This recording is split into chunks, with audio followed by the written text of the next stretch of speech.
I found that nothing in life is worthwhile unless you take risks. Nothing. Nelson Mandela said, "There is no passion to be found playing small and settling for a life that's less than the one you're capable of living." Now, I'm sure in your experiences in school and applying to college and picking your major and deciding what you want to do with life, I'm sure people have told you to make sure you have something to fall back on.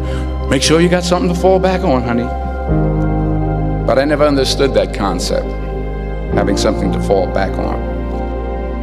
If I'm going to fall, I don't want to fall back on anything. I want to fall forward. I figure at least this way I'll see what I'm going to hit. Without consistency, you'll never finish.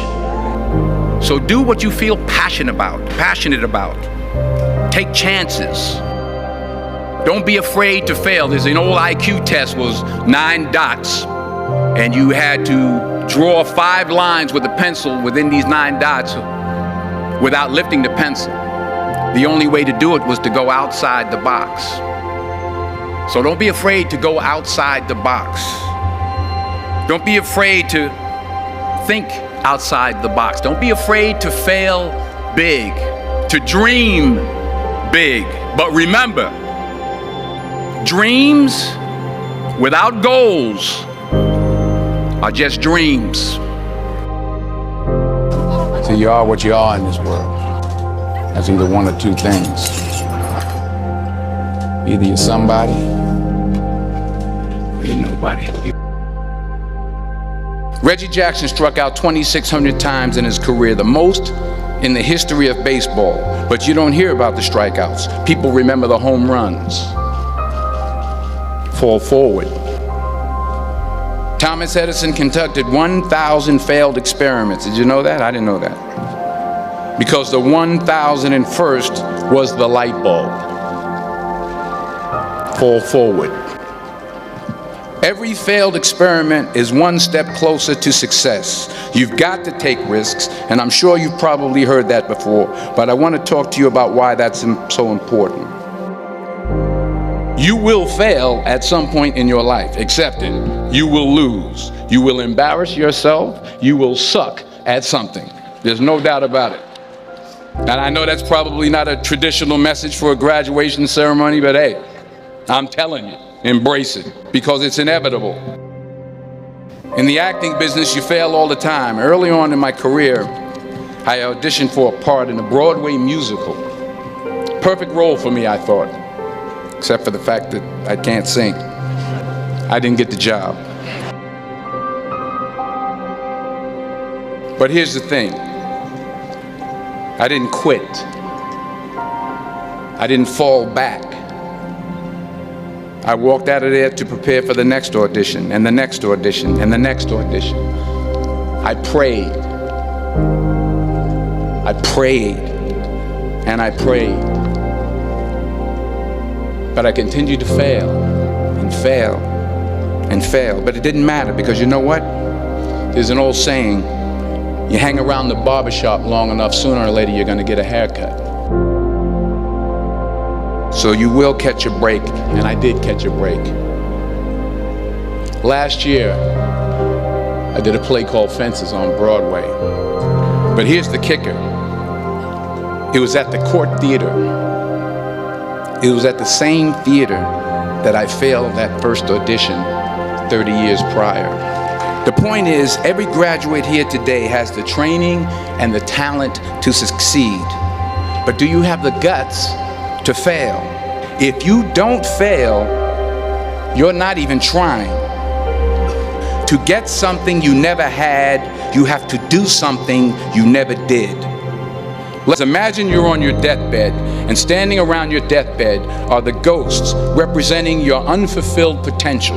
The ghost of the ideas you never acted on, the ghost of the talents you didn't use, and they're standing around your bed, angry, disappointed, and upset. They say, we came to you because you could have brought us to life, they say. And now we have to go to the grave together. So I ask you today,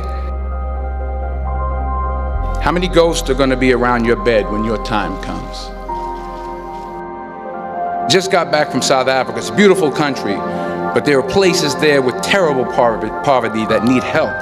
And Africa is just the tip of the iceberg. The Middle East needs your help. Japan needs your help. Alabama needs your help. Tennessee needs your help. Louisiana needs your help. Philadelphia needs your help.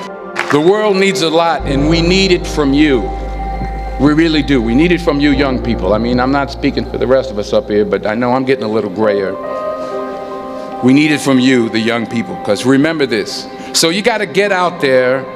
You got to give it everything you got, whether it's your time, your talent, your prayers, or your treasures. What are you going to do with what you have? I'm not talking about how much you have. Some of you are business majors. Some of you are theologians, nurses, sociologists. Some of you have money. Some of you have patience. Some of you have kindness. Some of you have love. Some of you have the gift of long suffering. Whatever it is, whatever your gift is, what are you going to do with what you have? All right, now here's my last point about failure. Sometimes it's the best way to figure out where you're going. Your life will never be a straight path.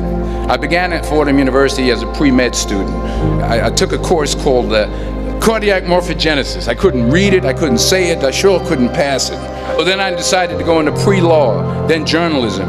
And with no academic focus, my grades took off in their own direction. I was a 1.8 GPA one semester, and the university very politely suggested that it might be better to take some time off.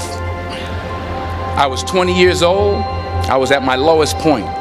And then one day, and I remember the exact day, March 27th, 1975, I was helping my mother in her beauty shop. My mother owned a beauty shop up in Mount Vernon. And there was this older woman who was considered one of the elders in the town. And I didn't know her personally, but I was looking in the mirror, and every time I looked at the mirror, I could see her behind me, and she was staring at me. She just kept looking at me. Every time I looked at her, she kept giving me these strange looks. So she finally took the dryer off her head and she said something I'll never forget. She said, "You are going to travel the world and speak to millions of people." And in the years that followed, just as that woman prophesied, I have traveled the world and I have spoken to millions of people through my movies. Millions who up till this day couldn't see me, who up till this day I couldn't see while I was talking to them, and they couldn't see me. They could only see the movie. They couldn't see the real me. But I see you today, and I'm encouraged by what I see. And I'm strengthened by what I see. Because taking risk is not just about going for a job. It's also about knowing what you know and what you don't know. It's about being open to people and to ideas. The chances you take, the people you meet, the people you love, the faith that you have, that's what's going to define you. Never be discouraged. Never hold back. Give everything you got. And when you fall throughout life, remember this: fall forward.